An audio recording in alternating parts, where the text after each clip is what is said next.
First, often one detail makes or breaks your kid's Halloween costume. Isn't that true? In this case, it's all about the hair. You'll get instant recognition for a costume well done if you accessorize with an easy-to-make yarn wig. It sends your look over the top and isn't too hard to pull off. Stacey Potter has been researching how to give your costume a great hairdo. And this taps into so many of your strengths. We know your creative power. You also do hair, right? I do. So you kind of pulled both of those talents in. Tell us about the impact of this project. Well, just like on our bodies, the hair makes the whole outfit. It makes the whole costume and things like that. The hair is it. So if you have this Halloween wig perfectly styled and in place, the costume kind of just falls together. Oh, absolutely. It just makes it. So tell us some of the options that you pulled off with this basic kind of yarn making, wig making technique. So the basic of it is you actually are going to put the hair on a couple different ways. This one is down the middle and then on the back. That one's straight down the middle. Hello, Elsa, or Rapunzel. Rapunzel. Nice. Yep. Okay. And you can also do bangs if you want. All you would do is on the front of it is you would actually put it across there and have bangs. So really, your possibilities are endless. Okay, let's show off some of these possibilities. So who is this right here? So this one is just ponytails, which you can add bows to it. You could add braids to it. I mean, you could braid the hair. So Dorothy. Oh my heck, you could do so many things. Any character. You could also do like the sock buns, and you could have Star Wars. Oh, for sure. What's her name? Leia? Is it Leia? Yes, Princess Leia. And I haven't even seen it, and I can't believe I came up with that name.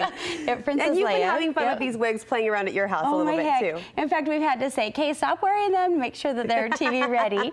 So Marley is going to be a Rapunzel, and this one took 2 yarns, so the big yarns. Took 2 of them, so it's a little bit heavier, but I first want to show you kind of the basis of how to do these. Okay, okay. So there's 2 different ways if you can do this. Just a regular old stocking, and then you can also take a pair of tights. And this becomes your base, the tights? Yep, so that's like what you put over your head. So you just cut it off at the leg insert there. And I just sewed it, so I just wanted to show that, yep, these were tights. But one thing is we just got the smalls because she's little, she's 7, but I would go a little bit bigger because it's really tight. So kind of go a little bit tighter, you know, so that it fits well along their head, but not too crazy. So maybe size down. Or size up. Or excuse me, size up. Thank you, thank you. Yep, so this was a small one. I'd probably go like maybe a kid's medium or for maybe even a large. Just kind of, I don't know, maybe take it out just a little bit and put it over their head and see if it works. Just a basic stitch, you just want to close that off. Yep, yep, so all you're doing is just making a cap. And then you're gonna take your yarn and you're gonna just make them all about the same size. Now you can tell that mine aren't the same size, but you get the general idea. You're literally giving him a little haircut. Yeah, yep. And then when you have all of them together, you're just gonna take them like this and you're just gonna sew them right down the middle.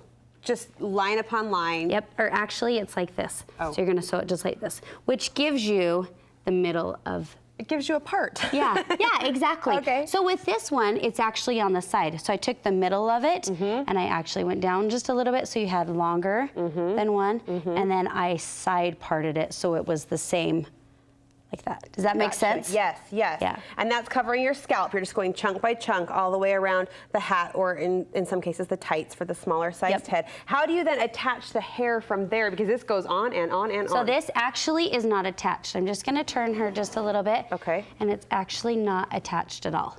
Oh. So it only is attached just right here. Now with hers, I went with the side part right there, and then we stopped and we actually did, I don't know if you can actually see this, there's a part that goes this way.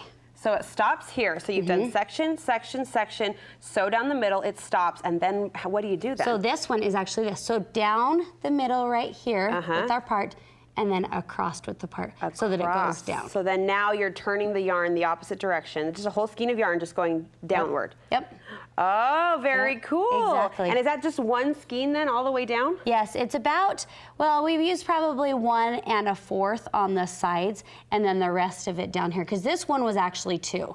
So this is a little bit heavier for her, but we made sure that she's gonna rest it on her shoulder so that it's not really heavy and it doesn't fall off of her head. Was there a particular kind of yarn you found worked best for this project? Just the cheap $2 Walmart brand. Anything you can get your hands on totally works. And she must feel like $1 million bucks. Oh, a princess she loves it. for sure in this little getup. Yep. Yep. And then with this one, this is actually a knit cap that is crocheted. Now we have to preface, you started this project long before there was what we'll call a clown crisis, and we're not recommending this for people over the age of, let's say, 12, but for a cute little 5-year-old who wants to pull off the happy clown costume, this could work. Yes, and this is the best pom-pom maker. It's by, I think, Clover. Okay. Clover.